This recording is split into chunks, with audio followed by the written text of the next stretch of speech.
everyone. So this week I have a highly requested video. I asked you guys over on Instagram last week what you wanted to see more of. A lot of you have said that you miss my Buddha bowl style videos, and I tend to do these seasonally, and as we are moving from summer to autumn, it's like the perfect time. Most of the ideas that you're about to see have either been inspired or adapted from my recipe ebook, which is called Balance. If you guys haven't checked it out, it's over on my website. If you want to see more of my recipes, then it's available over there. If you guys are familiar with my content, then you kind of know how I flow in the kitchen. Everything is super go with the flow, super intuitive, so I haven't listed exact measurements for everything. I want you guys to feel empowered and trust your own judgment when you're in the kitchen. There are a few recipes that I have listed the full description, like the hummus, because it would probably be pretty crazy without the recipe, but otherwise, yeah, just trust yourself. Use this video as a tool. Don't be too hard on yourself. If there's only one idea that you can prepare throughout your whole week, then it's one dish in the right direction.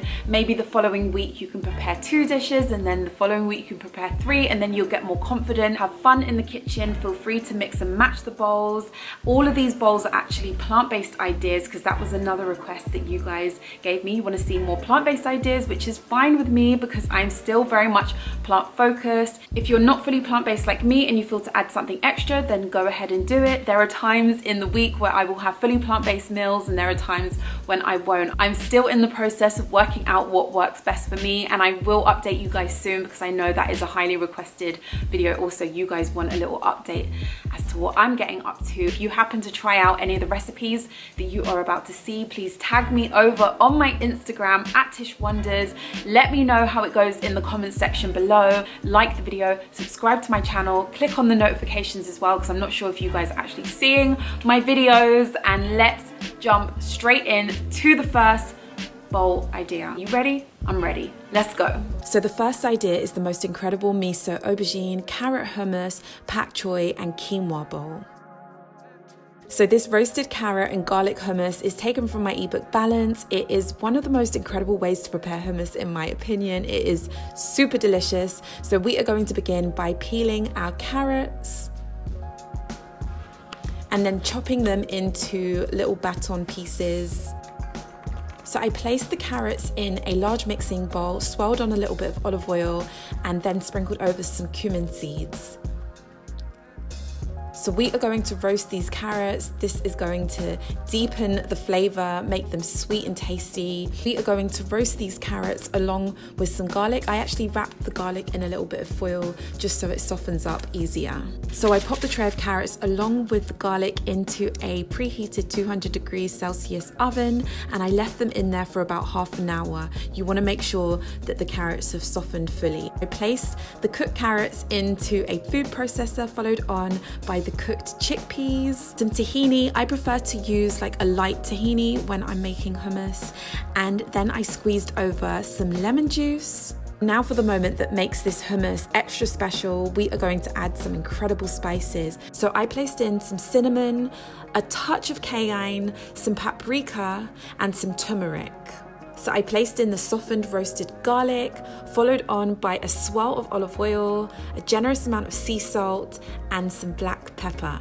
So I whizzed everything until I reached my desired consistency. I like my hummus quite smooth, so I added a touch of water just to help it process a little bit better, and this is the consistency that I like. Obviously you can make it a bit smoother by adding a little bit more water if you wish to. So I love having a big batch of this roasted carrot and garlic hummus on deck. It's so ideal to have in the fridge when I need a little snack, or just to add as an extra addition to different meals that I have throughout the week. So I prepared some quinoa. I always soak my quinoa beforehand, soak everything, soak grains, soak beans, and then I put that to cook with a pinch of salt.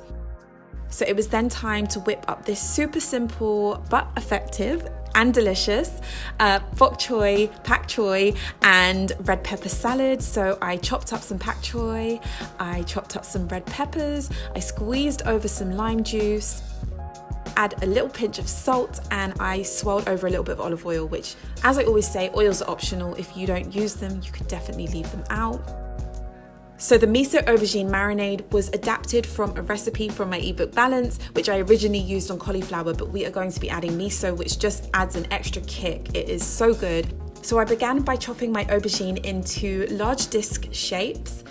To prepare the miso marinade, I placed some white miso into a bowl, followed on by some olive oil, and I didn't show it in the video, but I did add a touch of sesame too. So I splashed over some tamari, drizzled in some honey, placed in some finely minced garlic, and a little bit of chopped chili. I covered the aubergine with the marinade, making sure all pieces were covered, and then I transferred them to a heated griddle pan and cooked on both sides until they were, well cooked.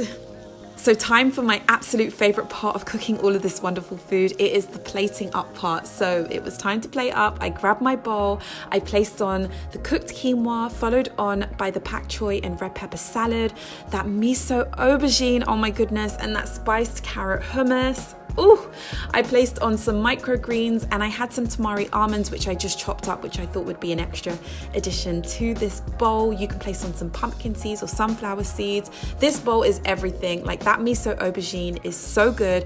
You guys, please try it out. And that spiced carrot hummus, oh my goodness, you cannot go back to regular hummus after you've tried it. It is a winning bowl. Yes, yes, yes. So moving on, we are not slowing down, guys. We are just getting started. This next bowl is a Romesco roasted cauliflower, herby mint dill and pea quinoa bowl. This bowl will actually blow your mind because that is exactly what it did for me.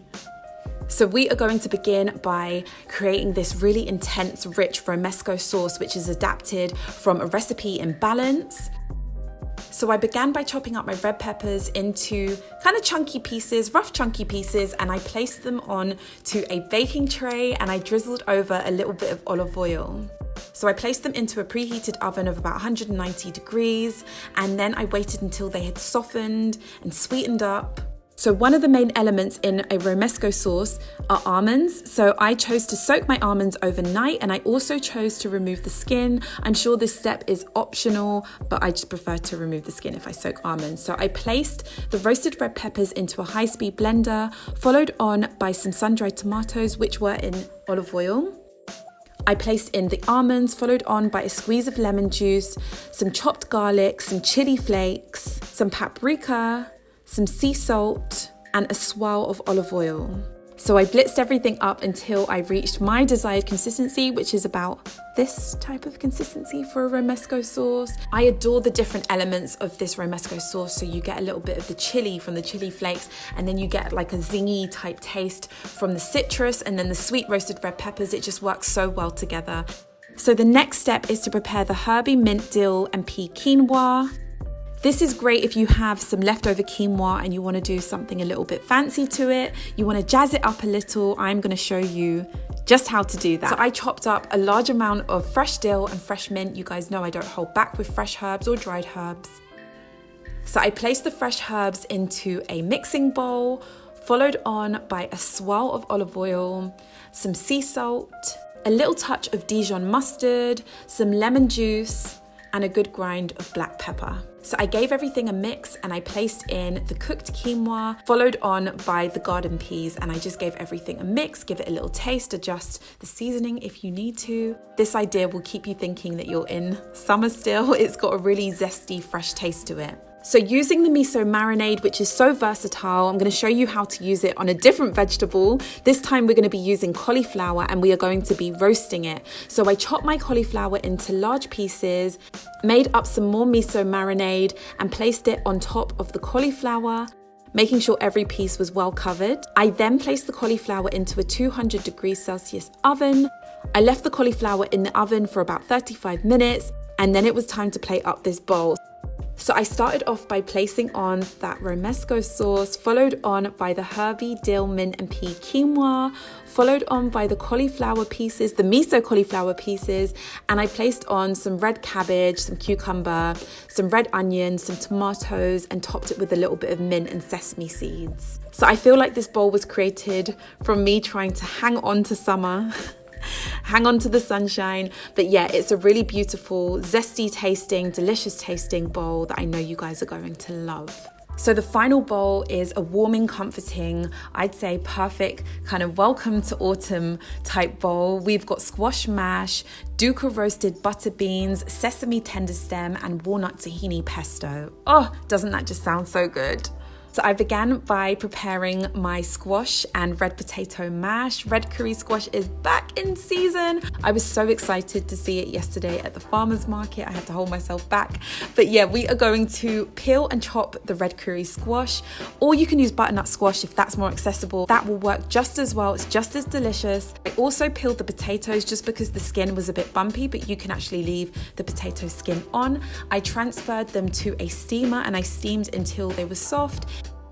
I placed the steamed squash and potato into a bowl, followed on by a generous amount of sea salt. You want a good taste of salt in this mash, some black pepper, a touch of Dijon mustard. Mustard is just a must for me in any type of mash that I have, and a drizzle of olive oil. And I mashed everything until smooth. I also chopped up a little bit of parsley and placed that onto the mash. So moving on to this walnut, tahini and basil pesto, I kind of had the idea to add tahini to pesto just to kind of give it a more creamy feel to it, and this works so well. So I started off by roasting some walnuts, just a few walnuts in the oven for about 15 minutes until they had a nice toasty golden color to them. So in a high-speed blender, I placed in some olive oil, some lemon juice, and then I packed in that basil. I want strong, intense basil flavors. I then chopped up some garlic and placed that in, followed on by the roasted walnuts, some tahini, some sea salt and black pepper, and I whizzed everything up until I reached my desired consistency, which is about this type of consistency right here. Another gorgeous sauce dressing that I love to just have on deck and swirl over all of my meals. So it's not only chickpeas that work really well when roasting, butter beans, I think they're my new favorite. We are going to make some dukkha roasted butter beans. There are so many variations to dukkha blends. This one in particular was made up of chickpeas, coriander seeds, cumin seeds, fennel seeds, onion, dried garlic, black pepper, mint, parsley, and sea salt. So I placed my cooked butter beans into a bowl, followed on by a pinch of salt. I then placed on top a generous amount of the dukkha seasoning, followed on by a little bit of cayenne, some olive oil, and then I just went crazy with herbs, black pepper, paprika. I placed it all in. This is something you can really put your own stamp on. Just feel out whatever you have in your cupboards, place it on top, experiment. So I placed the butter beans on a flat baking tray. So I placed them into an oven of about 200 degrees until golden. So I cooked them for about 20 to 25 minutes. I then prepared some sesame broccoli, which is a recipe taken from Balance. It's super simple to prepare.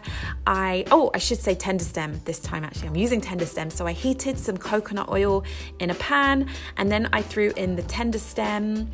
I cooked it down for a few minutes. So I splashed over some tamari. I like to throw the garlic in at this stage just to make sure it doesn't burn. I then sprinkled over some crushed sesame seeds.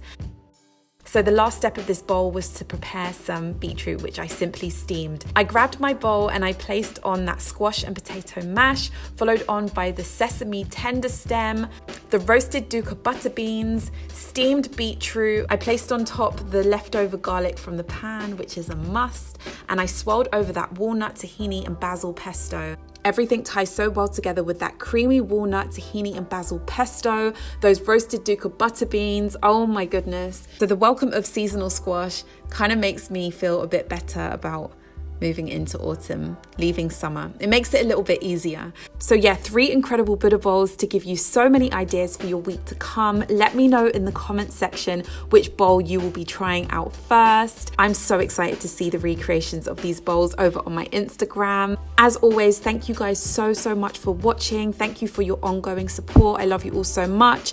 I will see you very soon in my next video. Everybody have a beautiful week. See you. Bye.